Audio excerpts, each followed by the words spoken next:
Pas que je me plante là.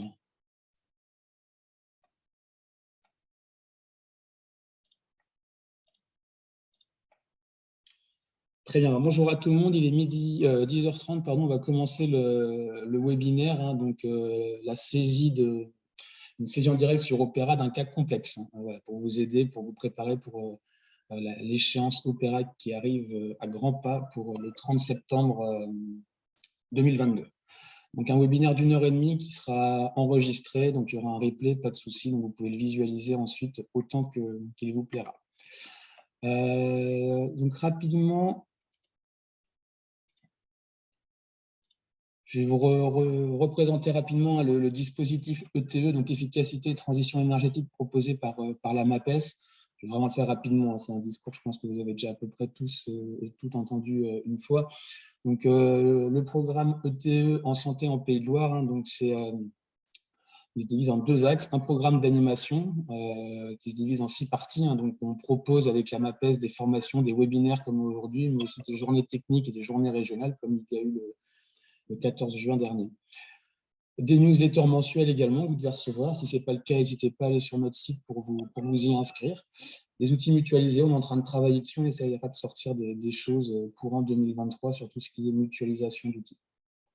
Enfin, on a mis aussi à disposition pour vous aider un outil de suivi énergétique donc, qui vous permet 3 choses. Un, de comparer vos indicateurs aux indicateurs régionaux de d'autres établissements similaires, de faire des projections sur le coût de votre énergie dans les prochaines années suite à l'évolution du coût de la molécule. Et ce suivi énergétique permet aussi de vous aider à choisir votre année de référence pour le décret tertiaire. Voilà. Ce n'est pas un outil officiel, ce n'est pas Opéra, c'est un outil interne à la MAPES, mais voilà, il peut vous aider à y voir un petit peu plus clair. Il y a aussi la base documentaire de la MAPES, donc c'est environ 36 onglets liés à l'efficacité énergétique et aux énergies renouvelables. Donc, normalement, si vous avez une question, la réponse est ici, donc je vous invite à aller regarder un petit peu ça, à au moins balayer une fois le nom de l'intitulé de chacun des onglets. C'est aussi dans cette base documentaire que vous verrez un onglet qui s'appelle Webinaire, et c'est dans cet onglet que vous pouvez voir tous les replays des vidéos, des webinaires proposés par la MAPES. Et enfin, une équipe ETE, donc les 5 conseillers en maîtrise de l'énergie, un conseiller en maîtrise de l'énergie par département. Donc, sur le site de la MAPES, vous pouvez retrouver leurs coordonnées, puis ils peuvent être une hotline pour vous, pour toute question liée à l'énergie. Donc ça, c'est un peu l'offre de service globale qu'on propose via ETE. Si vous voulez aller plus loin, c'est candidater à ETE. Donc, le fait de candidater, il faut envoyer un dossier, il y a 3 questionnaires, vos factures énergétiques mensuelles, une lettre d'engagement, un flash diag et votre plan d'évacuation. Si vous envoyez tout ça, ça veut dire que vous avez candidaté à ETE et ensuite, vous pourrez donc bénéficier d'un accompagnement RH et ou financier, donc avec un CME qui vient sur votre site pour faire une visite de site, un état des lieux, pose de sonde, un plan d'action, puis des points d'avancement pour faire avancer tout ça. On pourra aussi vous aider jusqu'à 60% d'aide financière sur tout ce qui est études techniques, donc audit énergétique, simulation thermodynamique pour l'inconfort estival, ce qui risque bientôt de vous arriver, réglage des équipements, plan de comptage, etc. Et on peut venir aussi jusqu'à 50% sur tout ce qui est outillage et instrumentation, donc c'est pose de compteurs, sous-compteurs, GTB, GTC, plateforme de supervision. On n'aide pas aux travaux de financement, mais on peut vous accompagner pour bien valoriser vos C2E sur la partie travaux.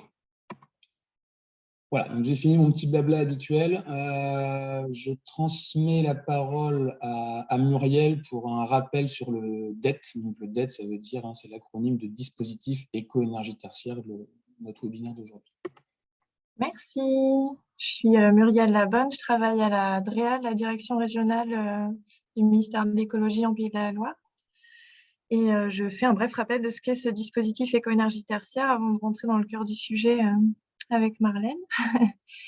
Donc, ce dispositif, c'est une obligation de réduire les consommations du tertiaire, donc réduire les consommations de 40% à 2030, 50% en 2040, 60% en 2050 par rapport à une année de référence entre 2010 et 2019, ou ne pas dépasser une valeur maximale qui est fixée par catégorie d'activité tertiaire, donc bureau, etc., par décennie, par arrêté. L'arrêté actuellement en vigueur donne les valeurs pour accueil petite enfance, bureau, enseignement et logistique. Il sera complété cette année avec les valeurs notamment pour les bâtiments de santé et médico-sociaux. Ça concerne le tertiaire de plus de 1000 m² dans un bâtiment ou sur un site avec plusieurs bâtiments. C'est suivi par une plateforme qui s'appelle Opéra, qui va être présentée juste après, qui est pilotée par l'ADEME au niveau national. C'est sur cette plateforme qu'il faut remonter les informations de chaque assujetti.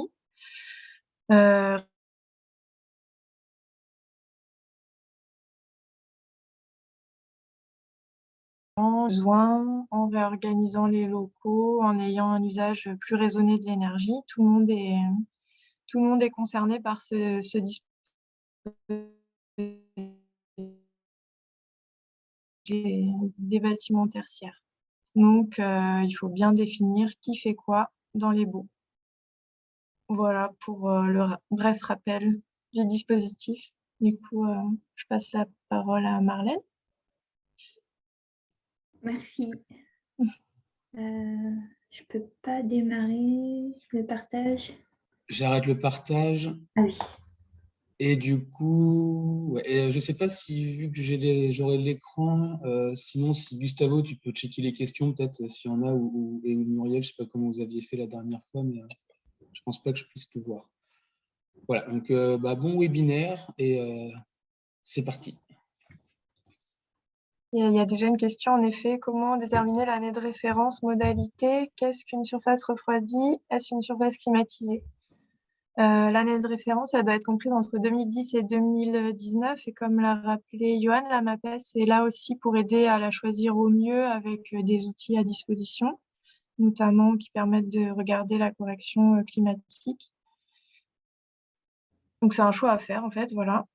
Et qu'est-ce qu'une surface refroidie? Oui, c'est une surface climatisée et bien une surface refroidie. Après, il n'y a pas que la climatisation qui est possible. Il peut y avoir juste du refroidissement, par exemple, des pompes à chaleur réversibles qui fournissent du froid l'été. On n'appelle pas forcément ça de la climatisation. Donc, c'est un terme plus général, refroidi. Il y a encore des questions. Quelles sont les consommations concernées?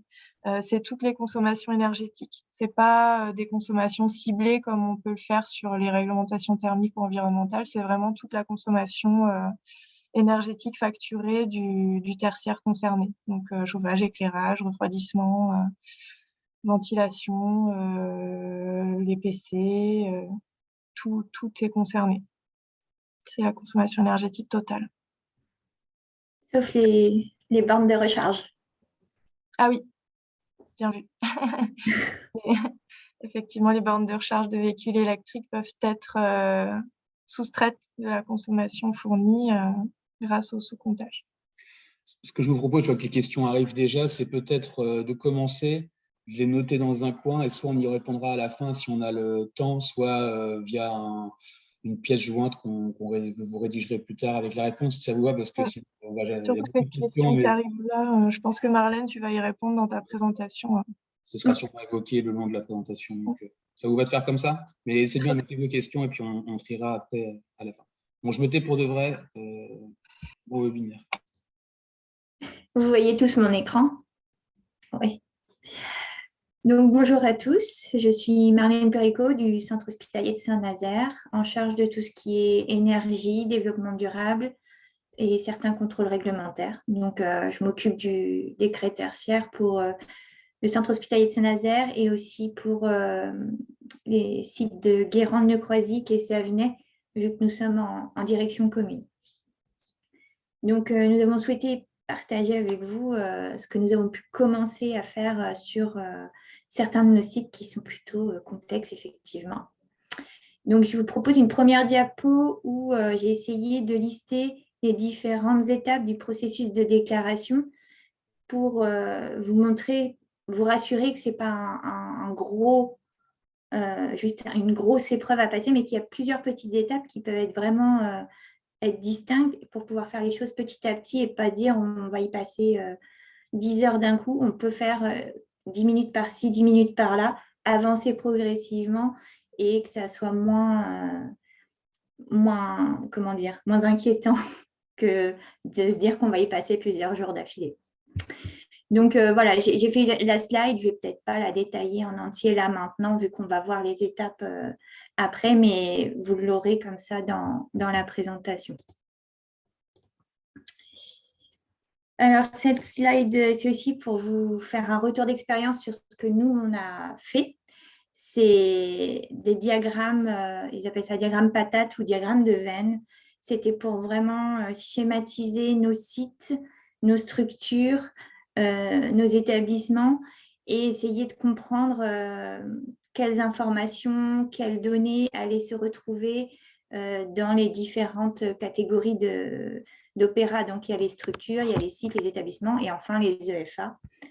Et pour savoir quelles données allaient être dans quelle case, on a cherché à schématiser. Et au début, on avait beaucoup d'interrogations, c'était très, très complexe. Mais avec toutes ces réflexions, on a pu poser plein de questions, notamment à Muriel, et on a pu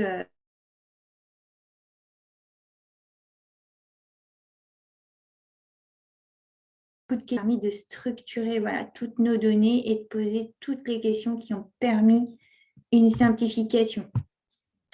Donc, la simplification, voilà, avec les échanges, on s'est rendu compte qu'on était parti en réfléchissant en termes de structure, parce qu'à l'hôpital de Saint-Nazaire, on a un site principal, la cité sanitaire, qui est en groupement de coopération sanitaire avec des cliniques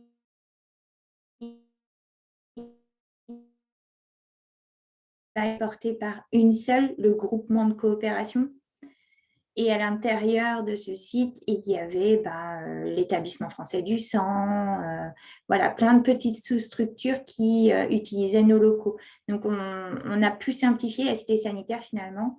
Il n'y a que le GCS qui est dans le bail. Donc, c'est GCS qui fera sa déclaration pour tout le monde en déterminant les surfaces par sous-catégorie de chacun après, mais ce sera tout sous le nom du GCS. Et pareil, pour les autres sites, on a pu simplifier grandement. Et aujourd'hui, je vous propose de vous présenter le site d'Inlex Orponant. On va voir après pourquoi Orponant. Donc, le plan masse, très utile pour pouvoir déterminer, observer, faire des choix sur le découpage pour la déclaration opéra. Donc, notre site, il regroupe des activités d'EHPAD, de soins de longue durée, de psychiatrie, beaucoup d'activités tertiaires et même une blanchisserie. Ça fait partie, c'est du process industriel, mais comme c'est lié c'est du service, ça reste une activité tertiaire. Donc, sur ce site, le CHSN est propriétaire occupant de tous ces bâtiments et la somme des superficies d'activités tertiaires est bien supérieure à 1000 m². Donc, nous sommes assujettis. Le site a 2 postes de livraison. Donc, ça, c'est pour l'électricité, c'est le compteur Enedis. Et 2 PCE, ça, ce sont les postes de livraison de gaz. Ce sont les compteurs gaz et GRDF. Donc, il y a la petite partie en bas à gauche qui correspond à un centre de jour et un CATTP à ce niveau-là. Là. Et tout le reste, c'est le site d'Inlex et le Ponant est ici. On va voir après pourquoi on le retire. Et sur ce site d'Inlex, il y a 2 parcelles, là, qui n'appartiennent pas au centre hospitalier, mais qui sont sur une unité foncière.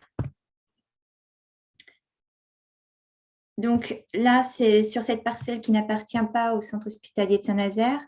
C'est un bâtiment d'une autre structure, mais qui est raccordé sur notre réseau interne, donc après les Enedis et GRDF. Donc, ils ont un sous-comptage et il faudra qu'on le déduise lors de notre déclaration opérate. Et eux déclareront uniquement ce sous-comptage-là au niveau électricité et gaz. Et il s'agit d'un service de médecine de physique et de réadaptation. Donc, c'est un établissement de soins aussi. Donc, ils seront soumis. Et on a un contact régulier avec eux vu qu'on revend, enfin, on ne devrait pas revendre, mais on leur refacture l'énergie mise à disposition. L'autre parcelle qui n'appartient pas au centre hospitalier de Saint-Nazaire n'est pas raccordée au poste de livraison élec et gaz. Donc, pas de souci. On n'a pas de sous-comptage à faire ni rien. Par contre, elle appartient bien à la même unité foncière. Donc, c'est totalement indépendant. Il s'agit de bâtiments qui ont été détruits et pour l'instant, on ne connaît pas la nouvelle activité. Si c'est une activité tertiaire qui émerge sur cet emplacement, elle sera assujettie parce qu'elle fait partie de notre unité foncière. Et enfin, le Ponant, c'est le petit bleu clair en bas à droite. Donc, c'est un bâtiment mixte. En fait, il y a l'EHPAD en rez-de-chaussée et au-dessus, ce sont des logements sociaux de la Silène. Donc, c'est un bâtiment mixte en division volumique, c'est-à-dire qu'il n'y a pas de copropriété, il n'y a pas de syndic. C'est vraiment chacun est propriétaire de sa partie. Il y a quelques espaces communs, par contre, avec des sous-comptages pour tout ce qui est les circulations principales, les ascenseurs et les parkings. Donc, tout ça, il y a des sous-comptages qu'on va pouvoir faire au prorata des surfaces pour les répartir, pour prendre que notre partie à nous.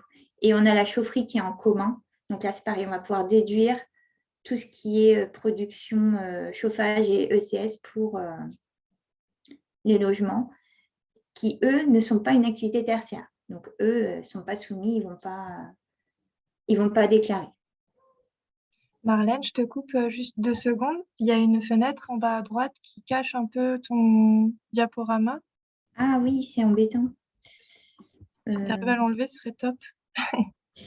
Je ne sais pas si je peux l'enlever. Ouais. Ah, super. Merci. Merci à toi. Donc voilà, j'espère que je ne suis pas allée trop vite. Ça va?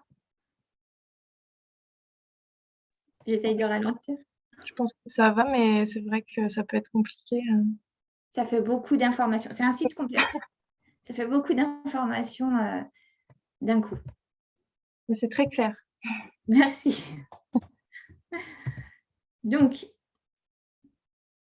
une fois qu'on a fait l'analyse de son plan masse, de son unité foncière, qu'on a essayé de découper ça en différents sites, on fait la recherche des parcelles cadastrales sur Géoportail.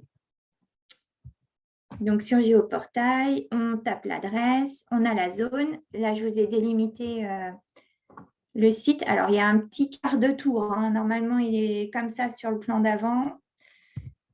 Voilà. Et il a fait un petit quart de tour vers la gauche sur Géoportail. Je n'ai pas trouvé comment faire tourner pour mettre dans le même sens. Donc, on retrouve notre site, les 2 parcelles qui ne nous appartiennent pas et le Ponant ici en bleu foncé. Donc là, on prend la parcelle principale qui est 936. Il faut prendre la plus grosse parcelle. Quand il y a plusieurs parcelles pour une EFA, on prend la plus grosse parcelle qui est la plus représentative du coup de l'EFA. Et là, on a un petit focus à faire pour le Ponant parce que des fois, la parcelle, elle n'apparaît pas. Il faut zoomer. Quand la parcelle est plus petite que d'autres, on ne voyait pas le numéro sur cette échelle-là. Et quand on zoome, on peut obtenir le numéro.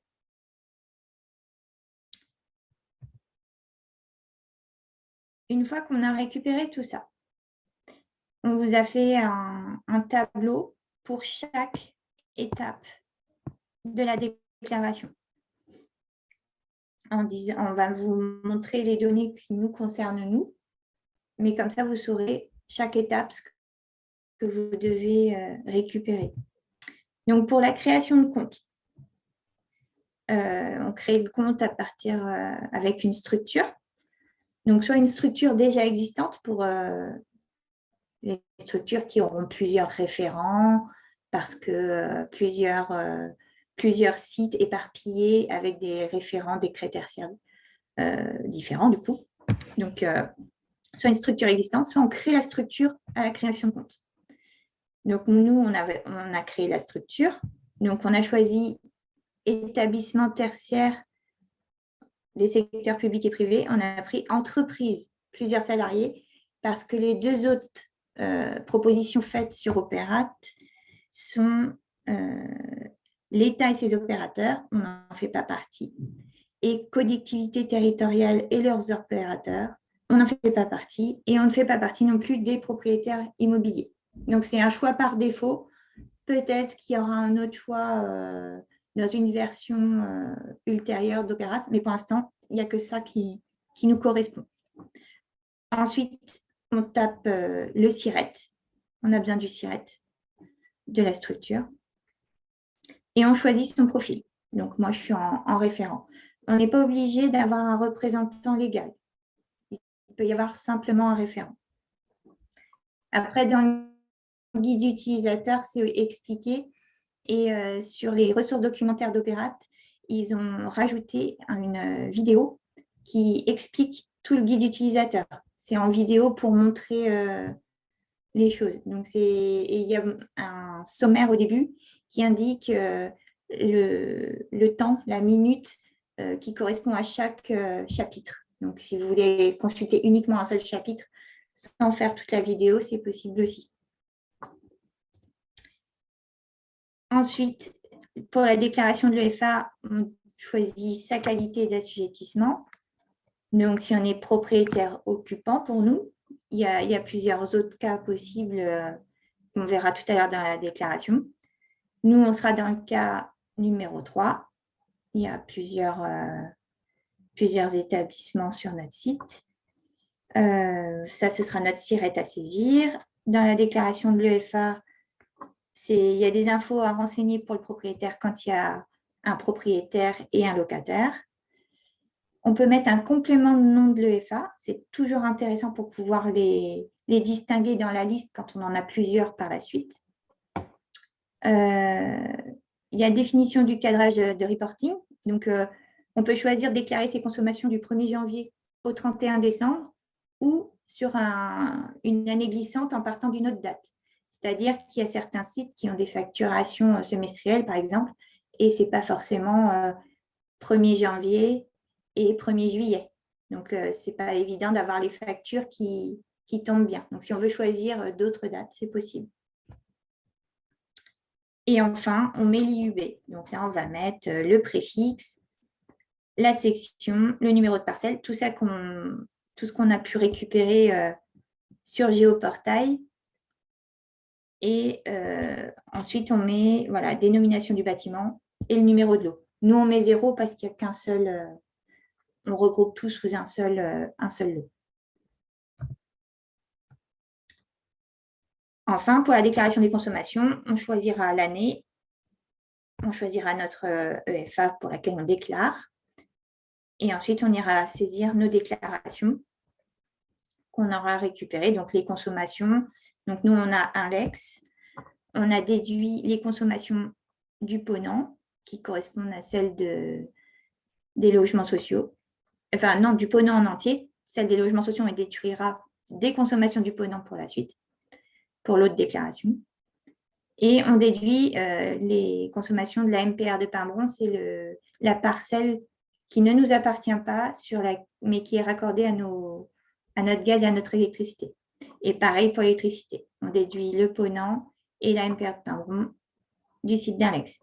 Alors, il est toujours possible de commencer à déclarer, même si on n'a pas choisi son année de référence, parce que pour initier la déclaration Opéra, il faut commencer par déclarer 2021, puis 2020. Donc, vous pouvez toujours commencer, vous entraîner déjà avec ça, vous familiariser avec la plateforme et l'année de référence peut être choisie plus tard, quoi. Et il y a toujours possibilité de corriger son année de référence jusqu'en 2023. On a une année d'apprentissage qui nous offre certaines souplesses. Donc, il ne faut pas hésiter à tenter, à commencer à déclarer et on pourra corriger cette année. Et enfin, l'ajustement climatique. On sélectionne la station météo. Il y en a une par défaut qui est indiquée automatiquement. Et bientôt, il y aura une carte de France pour choisir sa station météo. Après, on peut renseigner les surfaces chauffées ou refroidies. Donc, nous, on n'a pas les... Ce n'est pas détaillé par sous-catégorie, nous.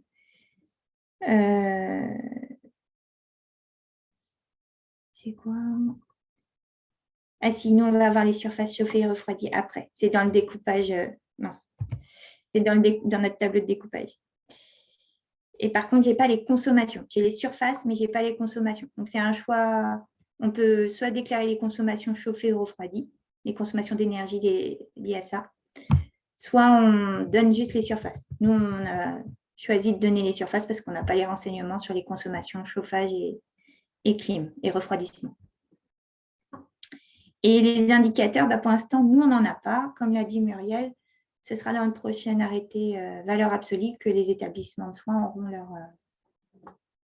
leurs indicateurs d'intensité d'usage. Donc, je vais vous montrer la déclaration. Est-ce que vous voulez qu'on fasse une pause avant que je commence la déclaration ou ça vous va? Faire une pause question ou j'enchaîne? Pour l'instant, il n'y a pas de questions dans le chat. Ah, il y en a qui disent ça va, donc qui sont plutôt pour enchaîner. Ok, c'est cool. Donc sur Opera, Opera Adem, ça se trouve très facilement. Donc on fait se connecter. Moi, mes identifiants et mots de passe sont déjà enregistrés. Ma structure est déjà créée. J'ai déjà créé mon compte, donc ma structure existe déjà.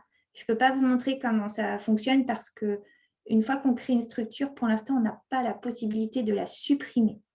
Donc, c'est-à-dire que là, par exemple, on s'était posé la question au début, si on crée une structure pour chaque site, comme je vous l'expliquais au début, on a réfléchi par structure plutôt que par site. Et après réflexion, il faut réfléchir par site et après, on le rattache aux structures dont on a besoin.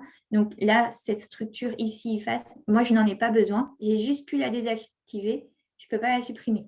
Et ma structure principale sur laquelle mon compte a été créé, c'est pareil. Je ne peux pas la supprimer. Du coup, la recréer, ce n'est pas possible non plus vu qu'elle existe déjà. Donc mais c'est pour ça qu'on vous a mis toutes les étapes dans le diapo aussi avec le tableau, avec toutes les informations à collecter avant de se lancer dans le formulaire.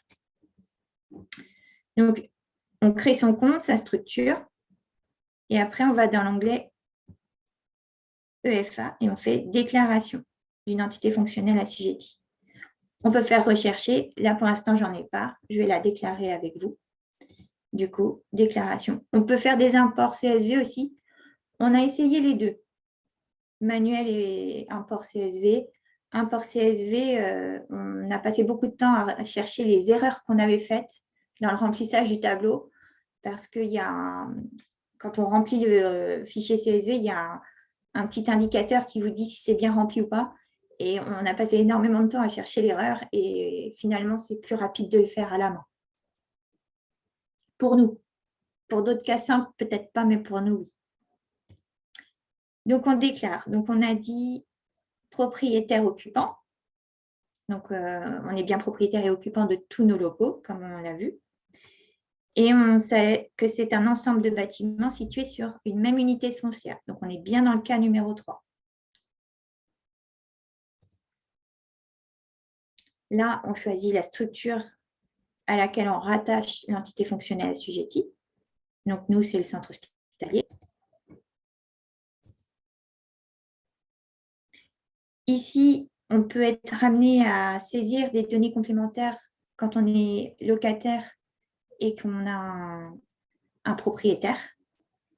Donc, on peut être amené à saisir un propriétaire, mais pour l'instant, nous, c'est déjà saisi, vu qu'on a dit qu'on était propriétaire occupant, c'est bon.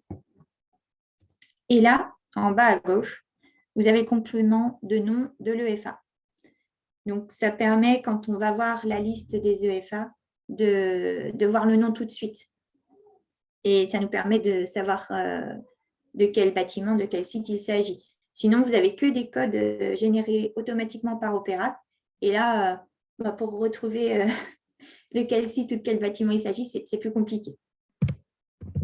Quand vous en avez plusieurs, si vous en avez qu'un, ce n'est pas problématique. Donc, nous, on avait dit index hors ponant. Donc, je saisis. et je fais suivant. Donc, nous, on déclare du 1er janvier au 31 décembre. Et voilà, le cadrage du reporting sera bien du 1er janvier au 31 décembre. Vous mettez la date de début de votre période annuelle et il vous met le cadrage automatique après. Suivant. Donc, le préfixe,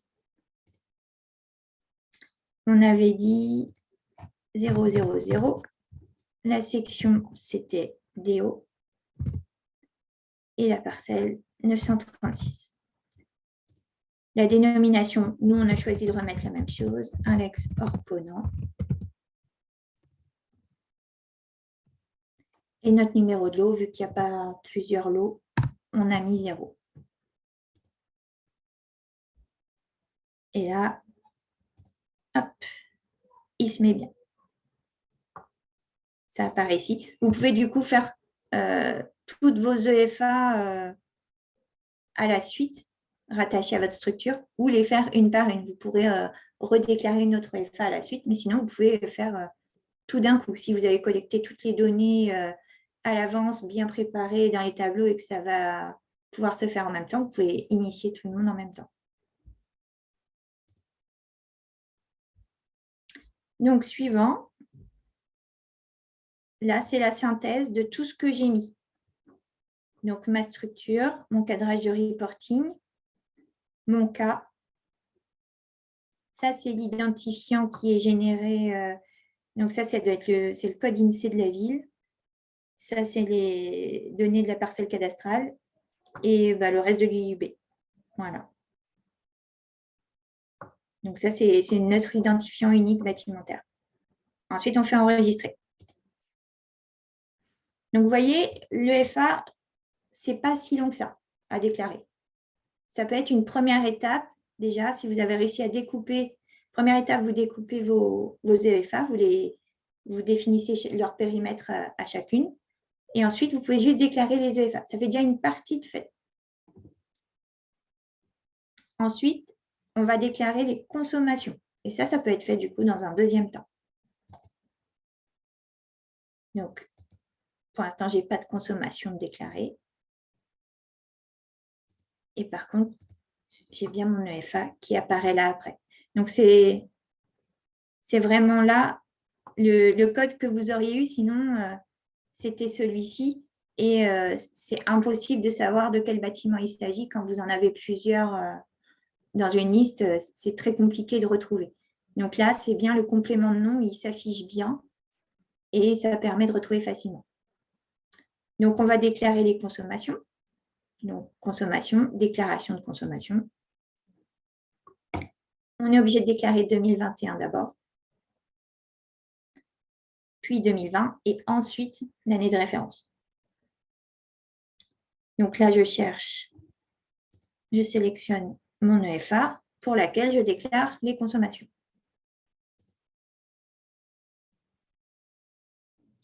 Et là, j'ajoute une sous-catégorie.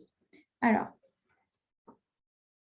nous avons la chance au Centre hospitalier de Saint-Nazaire d'avoir une gestion patrimoine assistée par ordinateur. C'est une grosse base de données où il y a tous nos locaux. Donc, ils sont codés. Il y a les niveaux, le libellé, on a nos unités fonctionnelles avec le nom de l'unité fonctionnelle, on a le type de local, on a catégorisé chacun de nos locaux et on a les surfaces. On a de la chance, on sait qu'on est plutôt bien lotis par rapport à d'autres qui n'ont pas forcément même de plan avec des surfaces. Nous, on a des grosses structures qui nécessitent un suivi avec ce genre d'outils.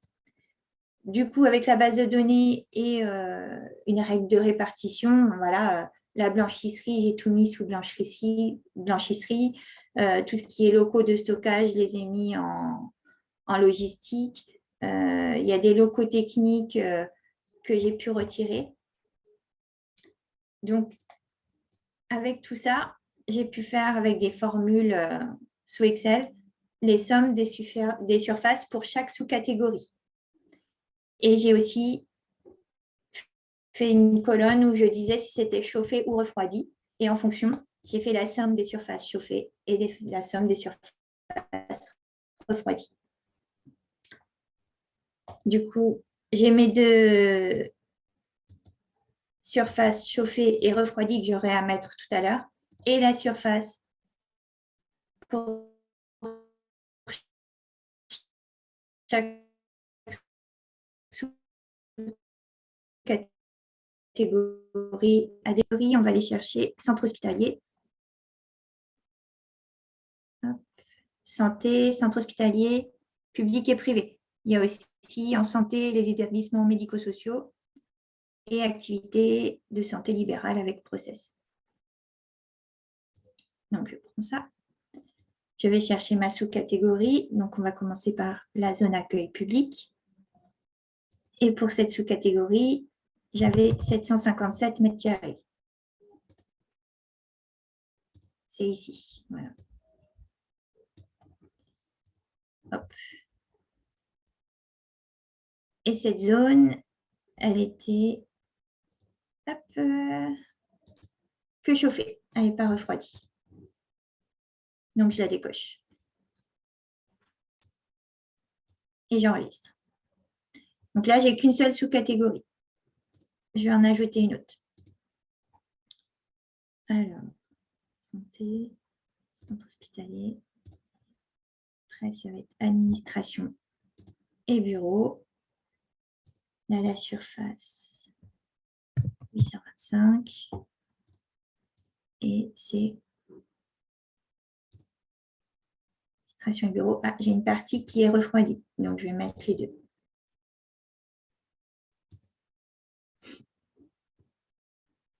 Hop, on continue.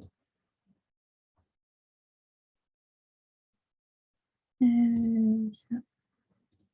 Ensuite, c'est rééducation fonctionnelle et kinésithérapie. Voilà. Et j'ai 9 mètres carrés et je pense que c'est que chauffé.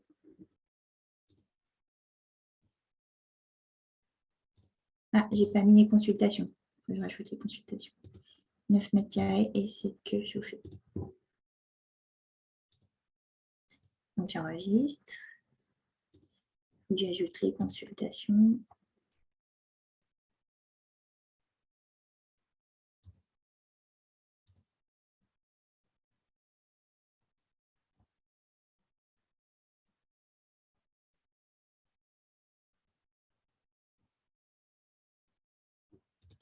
Bah, dis donc, j'ai du mal à voir. Alors, 3956. Et je ne sais pas si la zone refroidie. Non.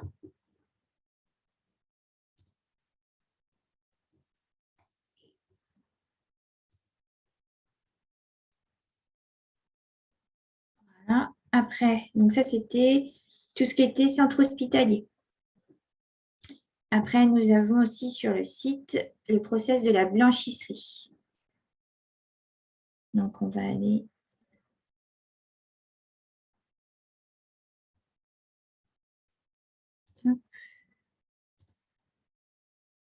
dans la catégorie, voilà. On était dans soins et supports. Là, on passe à centre hospitalier, process, blanchisserie. Donc là, j'avais 2915 mètres carrés. Et par contre, il y a du chauffé et un peu de refroidi aussi. Donc, on laisse les deux cochés. Et j'ai du process restauration collective. On a une cuisine sur le site.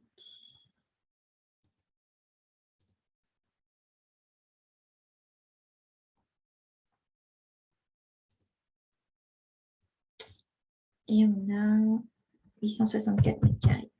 Est-ce que c'est refroidi? C'est pas refroidi. Donc, on peut décocher. On enregistre.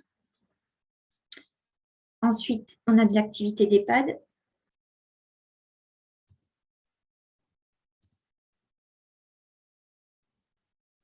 Ah non,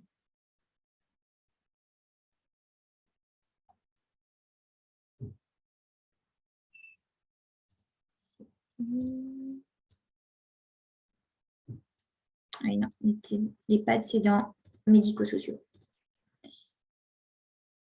Personnes âgées dépendantes. Donc là, c'est EHPAD, zone de vie. Donc tout ce qui correspond aux zones de vie, nous, 3165 mètres carrés. Et j'ai un peu de surface refroidie, donc je laisse cocher.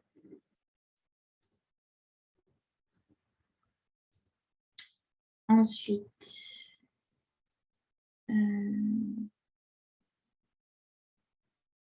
ça va être la psychiatrie adulte. Nous, on l'a mis.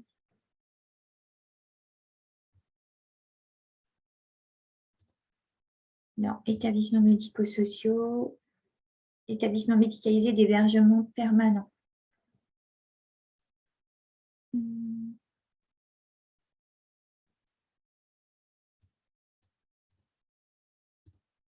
Ça, voilà, permanent pour adultes dépendants. Et ça, on a 11 619 mètres carrés. Et il y a de la surface refroidie aussi, donc je laisse les deux cochés.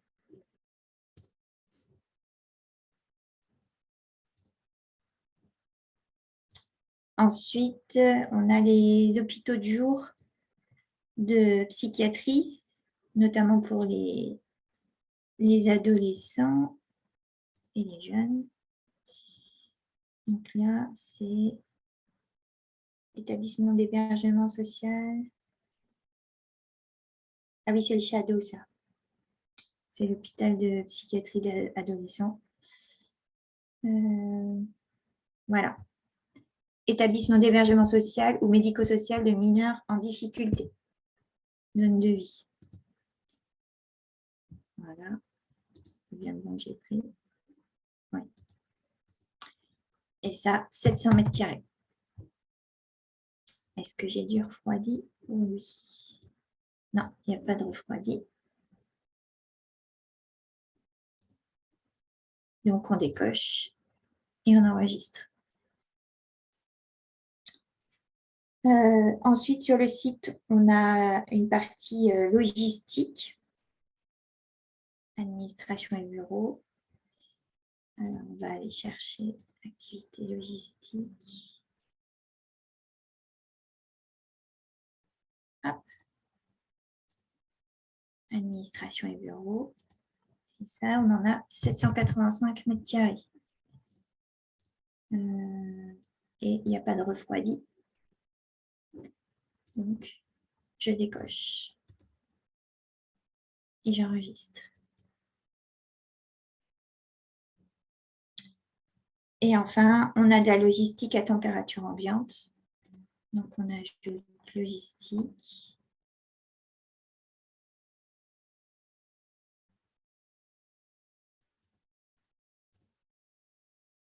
À température ambiante, c'est tous nos gros stockages.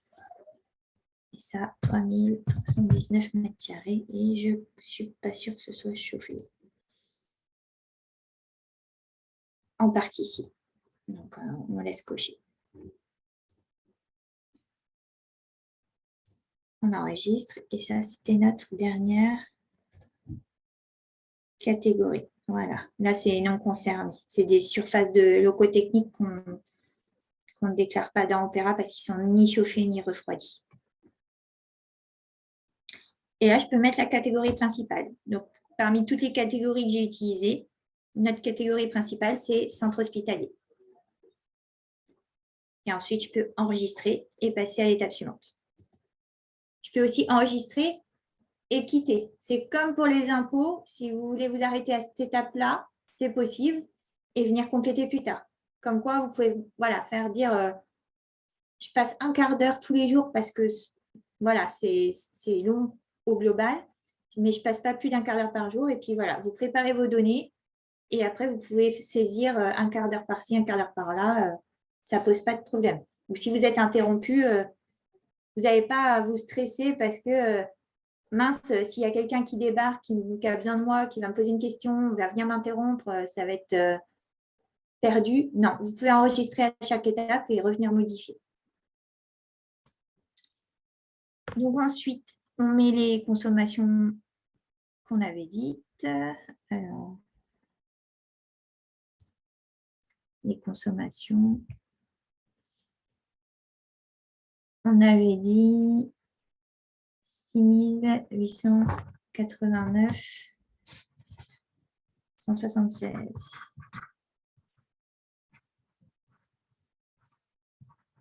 Ça, c'est pour le gaz. Et pour les lacs, on a 1 302,014. OK.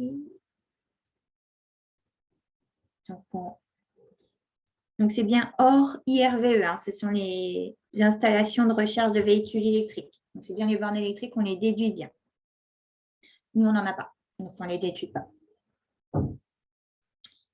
Alors, électricité.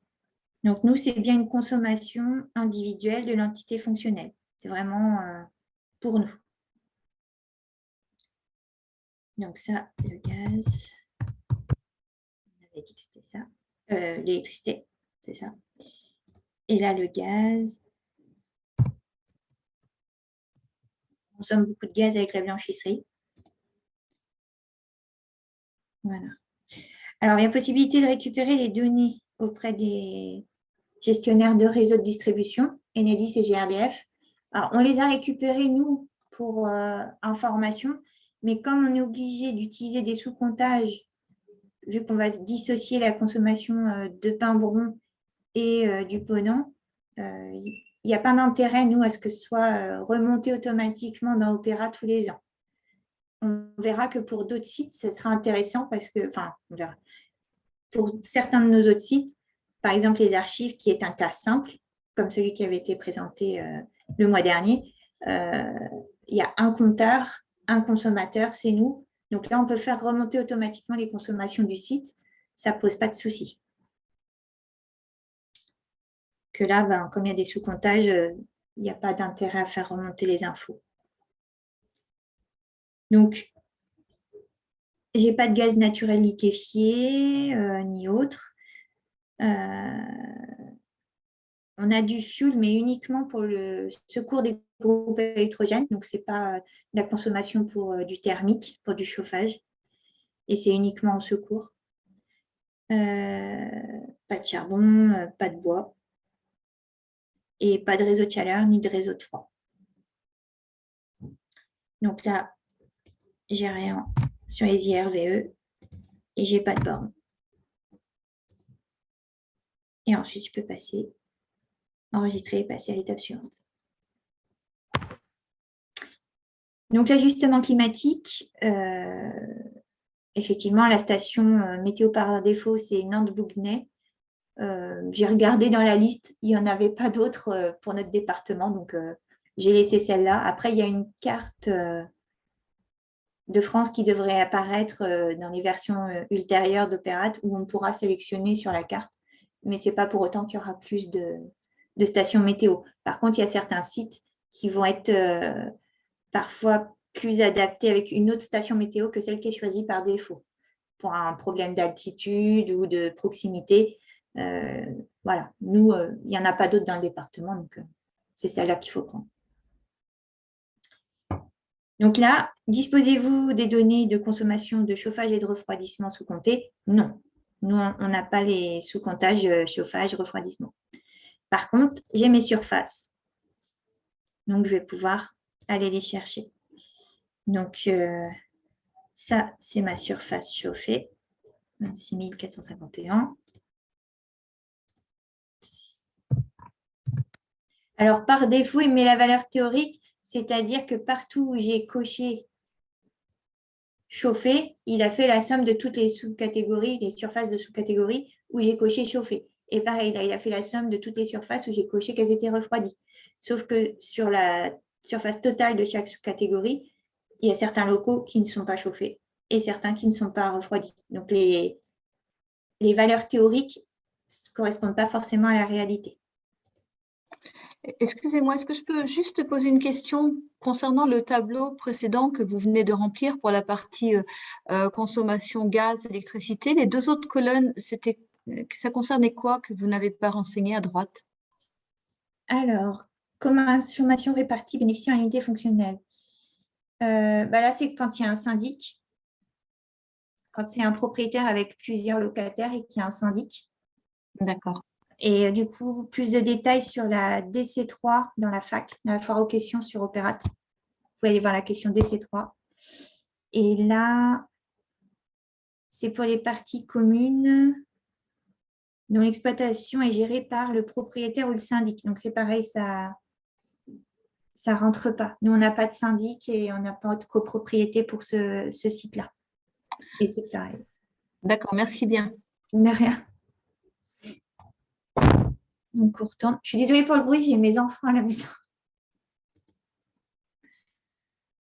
Donc, station météo, on l'a rechoisi. La surface chauffée, à garder en mémoire, 26 451 et 825. Et 825 en refroidi. Et après, on enregistre et on passe à l'étape suivante.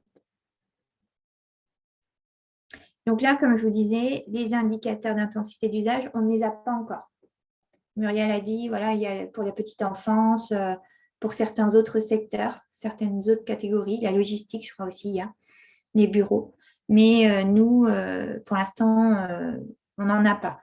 Ça devrait être effectif dans le prochain arrêté valeur absolue, mais il n'est pas prévu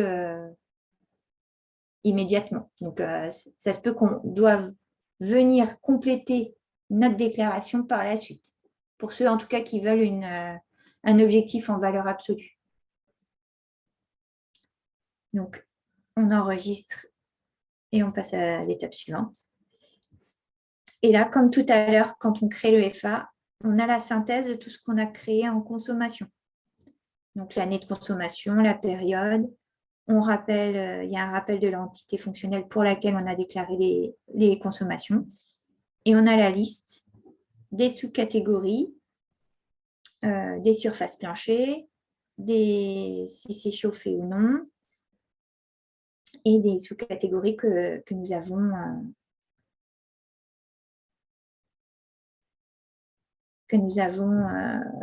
utilisées. Là, c'est le récapitulatif des consommations électricité et gaz. Et puis, l'intensité d'usage, on n'en a pas pour l'instant.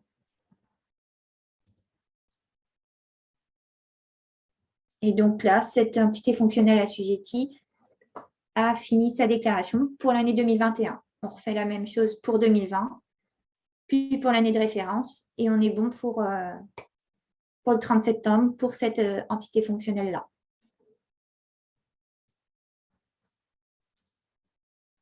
Donc, si vous avez des questions, je peux revenir sur des pages, pas hésiter.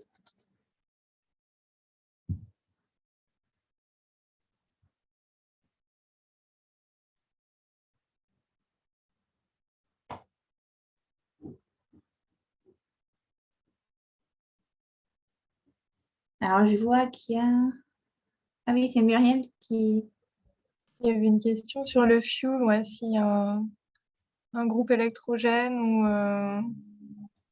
quelque chose qui permet de prendre le relais en cas de panne et qui consomme une énergie comme le fuel qui est ponctuelle. J'ai pas trouvé de réponse précise dans la FAQ, mais je pense que comme toute autre consommation, elle est effectivement à déclarer aussi, ouais. Ah, il faudra qu'on ajoute le fuel. Moi, je pensais que comme c'était du secours, c'était pas à déclarer. Mais du coup, il va falloir qu'on rajoute là-dessus. Mais on n'a pas de sous-comptage, on n'a que les bons de livraison. Oui, c'est ça, c'est des factures ponctuelles. C'est un peu de travail du coup pour estimer sur une année. C'est moi qui ai mis ça dans la boîte de dialogue, mais je ne suis pas sûr de moi. J'ai entendu ça quelque part, mais est-ce que tu as vérifié sur le fuel du groupe électrogène? Moi, j'avais entendu que c'était à mettre, mais je mets des gros guillemets là-dessus. Tu as entendu que c'était quoi?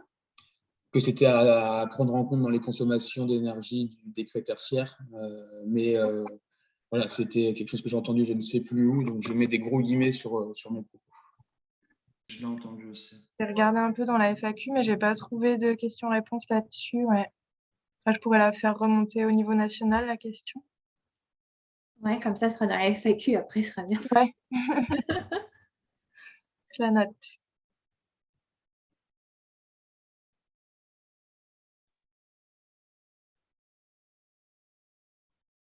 J'ai un bâtiment avec 2 entités.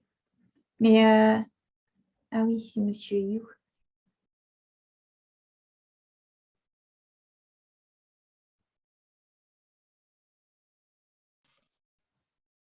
Ah oui, il y a plein de questions. Alors, 2 entités, créer la structure, puis 2 EFA.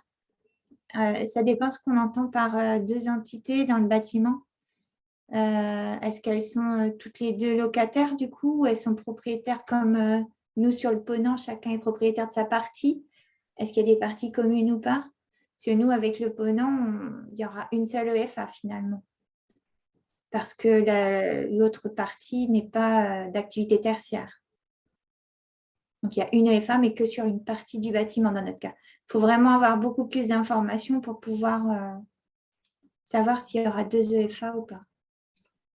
Et si c'est une seule structure, ça voudrait dire que c'est le centre hospitalier qui a ces 2 entités à l'intérieur. Enfin, ouais, il faudrait avoir plus de précision. Oui, alors j'ouvre le micro. Donc, un bâtiment avec 2 EFA dedans. Et bien sûr, il y a les parties communes, mais je le mets au prorata des surfaces. Mais j'ai déjà créé l'EFA. Donc, est-ce que ça va pas me poser problème si je crée la structure pour le bâtiment, puis 2 EFA après? Quel est le principe? Il faudrait C'est quoi? C'est un bâtiment de l'hôpital? Oui, c'est un EHPAD. Un EHPAD? Avec dedans de l'EHPAD et du SMTI, Mais anciennement les SLD. 2 appartiennent à l'hôpital. Oui, Alors, c'est pour moi, je pense, une structure, une EFA, mais 2 sous-catégories. ouais, donc il faut que je recommence alors, parce que j'ai cru une EFA déjà.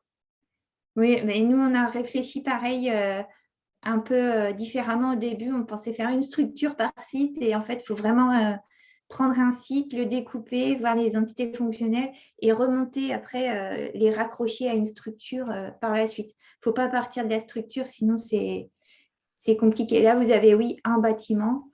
Donc, c'est une EFA vu que c'est la même entité qui agit dedans. Et par contre, il y a 2 activités différentes en fait. Mais ils ont 2 numéros de sirène, sirette. Oui, je sais que nous, enfin, alors c'est un seul numéro de sirène. Et normalement, elles sont toutes les 2 sous le sirène de l'hôpital. Peut-être.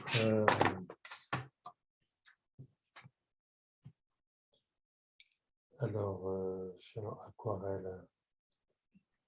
Concernant le fuel, je reviens rapidement là-dessus. C'était un mail de Muriel Labonne en janvier 2022 qui disait que, je ne sais pas où tu as trouvé cette info, qui disait que si le fuel est lié à un usage tertiaire, même de secours, il est à prendre en compte dans les consommations. Donc, il n'y a pas la source, mais c'était ta réponse par mail de janvier. Donc, voilà. Merci, C'est Joanne. là J'ai que j'avais vraiment pas une bonne mémoire. bah, on t'envoyait beaucoup de mails, hein, donc, et en janvier, donc non, il y a bien sûr Je pense que j'avais déjà dû demander au niveau national du coup. ça. Donc, on a bien la réponse. Voilà, donc on confirme ça. Je rétrécis mes guillemets. Ah non, mais ce serait bien qu'ils le mettent dans la fac du coup. Oui, je pourrais leur demander, ouais. Et pour les entités fonctionnelles, là, c'est vraiment au choix, en fait. Si vous avez envie d'en faire plusieurs, c'est possible. Oui. Ça dépend de ce enfin, voilà, qui fait quoi derrière. Est-ce que c'est plus simple de découper en plusieurs ou d'en avoir qu'une seule? Au Japon, j'ai 2 sirettes. Oui, nous aussi, on a plusieurs sirettes sur notre site d'Arlex, mais on a pris celui du centre hospitalier au global parce qu'on souhaitait faire qu'une seule EFA. Après, si on veut faire plusieurs EFA, comme dit Muriel, on prend les sirettes de chaque activité et puis on crée une EFA par activité.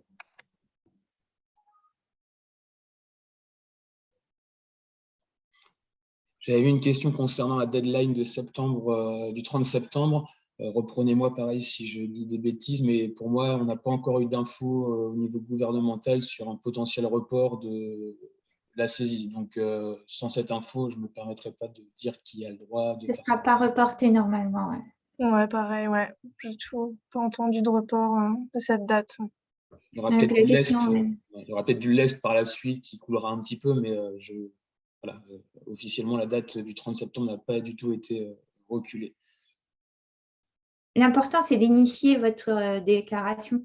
Commencez à créer votre compte, votre structure, à mettre vos EFA. Comme on a vu tout à l'heure, l'EFA, ce n'est pas si long à faire. C'est les consommations qui vont être plus complexes derrière.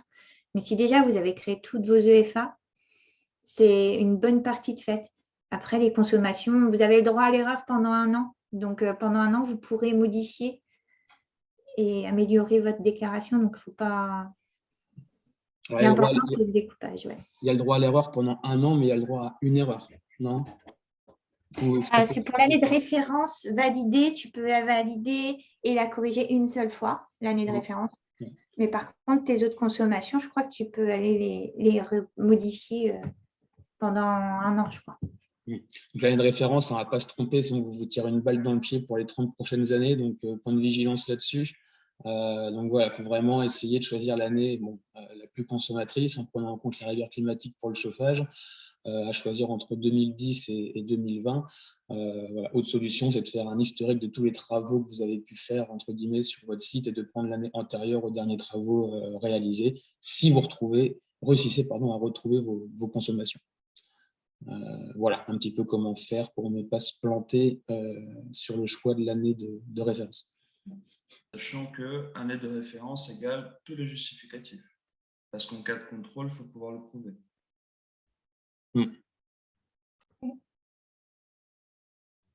Alors, je vois, j'ai pas tout lu partout. Il y a 2 questions encore, je crois. La question du bail amphithéotique confié à des associations. La FAQ dit qu'elles doivent faire les déclarations, les associations, mais que nous sommes responsables de la saisie qui sera responsable des objectifs. Les textes, en fait, disent que tout le monde est responsable et qu'il faut s'entendre pour savoir qui fait quoi. Ouais, nous, on a avec un bail amphithéotique sur la cité sanitaire, notre site principal. Et on est le seul locataire, enfin, c'est le GCS qui est seul locataire sur le bail. Donc, quand il y a un seul locataire, ils disent que c'est mieux que ce soit le locataire qui initie la démarche et qui aille voir le propriétaire pour communiquer, pour initier les échanges. Donc, nous, on va bientôt, on n'a pas commencé encore, mais on voit notre… C'est un peu long. C'est long, puis ça peut être tendu des fois. Je sais que nous, le bail amphithéotique à la cité sanitaire, ils sont rendus à se parler avec des juristes et des avocats et c'est très tendu. Donc, on va faire un premier courrier d'information et puis on verra après ce qu'on peut faire. Ça va être tendu quand on va demander des actions au propriétaire. Oui, c'est ça la question. Qui sera responsable des objectifs aussi C'est vrai que il faut une entente entre les parties prenantes pour savoir qui fait quoi et l'inscrire dans les baux ou sur papier pour que ce soit clair. A priori, on peut séparer un peu ce qui est entretien, ce qui est bâtiment, isolation du bâtiment, etc., qui est plutôt lié au propriétaire, et ce qui est exploitation des équipements, plutôt lié aux occupants, par exemple. Mais voilà, c'est laissé libre à définir entre les parties prenantes comme n'importe quel contrat. Il y a 2 petites questions là. Est-ce qu'il faut choisir la même année de référence pour tous ces EFA? Non. Non, ouais, ça peut être une année de référence par EFA, différente des autres. C'est là que la stratégie de Monsieur You, de faire une seule EFA ou 2 EFA, va intervenir. C'est-à-dire que si ça vous arrange de prendre 2 années de référence différentes pour votre bâtiment en fonction des activités, ça peut être une stratégie à avoir. Fin stratège, monsieur. L'association a deux EHPAD sur 2 sites différents, unités cadastrales différentes, avec 2 SIRET. Je fais 2 déclarations séparées pour l'interrogation. Est-ce que je répète? 2 sites géographiques différents, oui, c'est forcément des entités fonctionnelles différentes. Elles ne sont pas mitoyennes, les C'est dans- 2 unités dans- cadastrales. Non. Donc, ouais, si c'est séparé, c'est 2 Là, c'est un compte Opéra pour l'association, mais 2 déclarations EFA. séparées. Ouais, 2 EFA. Une structure, 2 EFA. Le GSMS produit le chauffage pour 4 établissements. Donc, je suppose que c'est installation de compteurs pour pouvoir connaître vos consommations du nombre de bâtiments que vous chauffez. Je rappelle, la présentation du début de ce webinaire, le dispositif ETE permet de financer jusqu'à 50% l'installation de compteurs et sous-compteurs. Donc voilà, si vous voulez pouvoir bénéficier, on va dire, de cette aide financière, n'hésitez pas à candidater, puis on peut vous aider financièrement à installer vos compteurs et sous-compteurs pour pouvoir justement dissocier vos consommations dans le but de bien saisir le mieux possible Opéra. Alors, bonjour Monsieur Pinault. Locataire d'un bâtiment appartenant au CH Chateaubriand. Ce sont les 2 qui doivent déclarer dans Opéra, je crois. Hein. Il y a une déclaration propriétaire et une déclaration locataire sur la même EFA. Les 2 écrivent dans la même EFA, je crois. Tout est possible en fait, ouais, il faut s'entendre entre les parties prenantes pour savoir qui fait quoi. C'est toujours la même réponse en fait, il y a un dialogue à avoir et c'est pour se mettre d'accord sur les déclarations. Et effectivement, les 2 parties prenantes peuvent avoir un compte sur la même entité fonctionnelle sur Opéra, ouais. Si il est décidé que chacun déclare ses parties, par exemple, c'est possible. Le CH crée la page de déclaration et c'est le locataire qui déclare la conso. Ouais.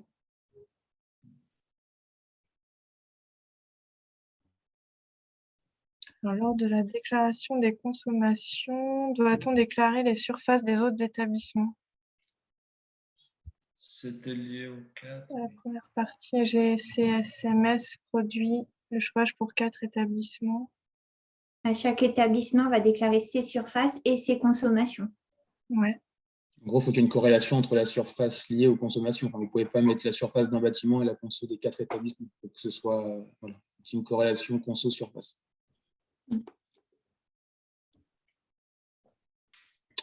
Chaque entité fonctionnelle assujettie doit avoir sa surface et sa consommation. C'est à cette échelle-là qu'il faut se mettre. Autre question, les HCL ont cessé l'exploitation d'un hôpital début 2021. Nous sommes toujours propriétaires des lieux qui sont loués à une association qui accueille les migrants. Nous devons faire la déclaration des consommations jusqu'à la date de cession, puis c'est l'association occupante qui fait la déclaration pour 2021. Point d'interrogation. C'est un peu toujours la même question. Il faut s'entendre entre propriétaires, locataires, occupants pour décider ensemble qui fait quoi et tout est possible. Mais tout le monde est concerné. Le truc, c'est que jusqu'à présent, enfin, jusqu'à début 2021, on était dans le cas 1. Voire dans le cas 3, mais enfin, tu n'as pas de propriétaire locataire. Qu'après, tu passes en propriétaire locataire. Donc, ton EFA change.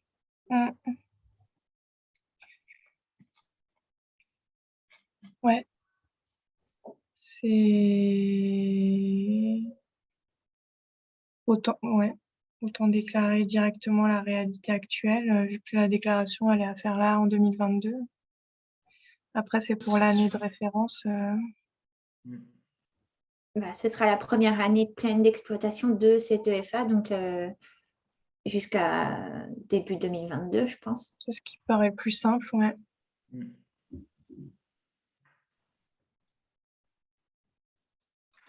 Je ne pense pas qu'on ait loupé de questions. N'hésitez pas à remettre votre question si on n'y a pas répondu, mais normalement, on a quand même pas mal fait défilé. Puis Muriel avait répondu en fil rouge pendant l'intervention de Marlène.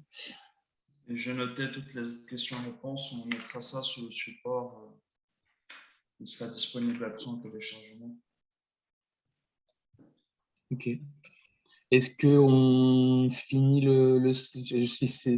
continuez à mettre vos questions en attendant, moi sinon je peux repartager mon écran pour mettre les 2-3 dernières slides. Et c'est toi, Gustavo, qui les présente, c'est ça? Si tu veux. Je sais pas si c'était fini. Hein, oui, si c'est ça, je suppose. Il y a une question qui est arrivée. Mon bâtiment est revendu en 2022. Faut-il faire la déclaration? Bah oui, s'il est assujetti, ouais. Il faut faire la déclaration et après, il faudra déclarer le changement éventuel d'activité ou de propriétaire.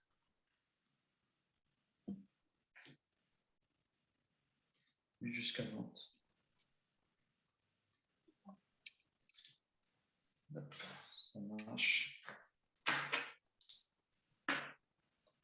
On fait ça, du coup, on fait le changement de... Oui, puis c'est des questions, on continue. Ah oui, j'arrête mon partage. Ok. Merci beaucoup, en tout cas, Marlène. Enfin, c'était hyper... Ça va, c'était... Et c'est vrai que c'est un cas assez complexe, donc je pense que c'est très intéressant pour ceux qui ont à faire leur déclaration. Donc, effectivement, pour continuer, l'établissement présenté aujourd'hui était celui de Saint-Nazaire, hein, pour rappel. Temps d'échange et questions, on y est. Donc là, Gustavo, si tu veux rapidement parler de cette slide. Oui, il y a une question après. Simplement, ça, c'est le deuxième webinaire, cas complexe, et le cas simple au mois de juin. On ajoutera à ce support PowerPoint plus de liens. Donc, le lien vers la vidéo qui est présente sur le site d'Opérat, le lien pour les replays des 2 webinaires avec les 2 PowerPoint, avec les questions et les réponses, tous les supports qu'on aura réussi à obtenir, plus l'outil suivi énergétique MAPES. Déjà, là, vous retrouvez les ressources documentaires Opérat, la base de documentaires MAPES avec quelques infos pratiques et la rubrique dédiée sur le site de l'Adréal. Et vous retrouvez aussi en personne ressource un tableau en téléchargement si vous avez un compte sur la plateforme Osmose. Et sinon, en accès libre, vous retrouverez toutes les personnes ressources sur votre territoire qui pourront soit répondre à vos questions en direct, des DT, des DTM, soit renvoyer les questions vers un conseiller maîtrise de l'énergie qui pourra répondre aussi, ou alors remonter vers moi, référent décrétaire santé. On essaiera tous ensemble de répondre à vos questions si besoin. Voilà. Très bien, merci. On continuera à alimenter les différentes plateformes pour que ça devienne vraiment un centre de ressources intéressant. Donc, vous aurez ça cet après-midi ou lundi sur la base documentaire de la MAPES. Il y a des questions, c'est ça, j'ai cru comprendre pendant qu'on représentait vite fait la fin du slide. Et sur la surface, si elle n'est pas indiquée sur les plans, Ah oui, d'accord. bah, faut la mesurer. Achat d'un télémètre et puis on mesure. Désolée. Bon, en tout cas, vraiment, merci beaucoup. Enfin, je tiens vraiment à remercier énormément, avec un grand E, Marlène et Muriel, hein, qui ont pris l'initiative, qui ont été très motivés, dynamiques. Ça prend du temps quand même de faire tout ça. Donc, vraiment, un grand merci pour ça. On a la chance de vous avoir parmi nous sur ce sujet complexe, notamment en santé. Donc, voilà, vous avez vraiment la chance de pouvoir bénéficier de tout ça. Donc, vraiment, un grand merci pour ça. Vraiment, vraiment. Merci. Merci beaucoup à vous, Gustavo, Johan et Marlène, tout le monde. C'était très intéressant de travailler avec vous et motivant. Donc, ouais, Ça nous aide aussi. Hein. C'est du temps, mais nous, ça nous permet de préciser ce qu'on fait aussi dans notre déclaration, comme l'histoire des groupes électrogènes. Enfin, voilà. On en découvre à chaque fois et le fait de présenter, ça nous permet aussi de compléter nous. Donc, on a vraiment de la chance de, voilà, donc je sais pas, voilà, ce sera sur la base documentaire, donc la base documentaire est ouverte au niveau national, hein, donc n'hésitez pas si vous avez des connaissances de structures hors région, ils peuvent aussi bénéficier de ce webinaire, donc voilà, le décret tertiaire c'est compliqué, en santé ça l'est encore plus, et donc là vous avez la chance d'avoir eu quand même ce cas complexe très bien illustré, donc profitez-en, chanceux et chanceuses. Même s'il y a du boulot effectivement pour les prochains jours. oui.